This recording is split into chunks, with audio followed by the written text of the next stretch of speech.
Your word is formaldehyde.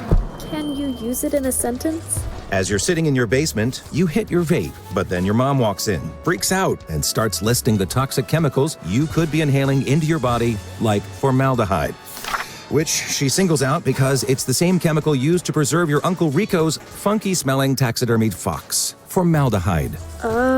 Vaping can expose teens to toxic chemicals like formaldehyde. No need to spell it out any more than that. Brought to you by The Real Cost and FDA. The all-new Whoop is here, now more advanced than ever. Train smarter, sleep deeper, recover faster. Extend your healthy years. Understand your cycle phases.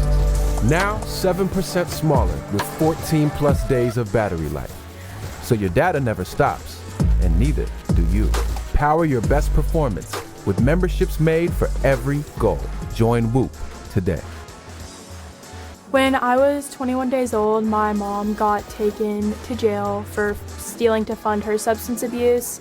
Growing up, I definitely felt a little bit off not having parents like everybody else. I feel like having a community of trusted adults and having multiple trusted adults, they've really just showed me that I can do anything and I am worth everything. I want the best for my future and I want the best for the people in my future. My name is Alyssa and I'm better without it.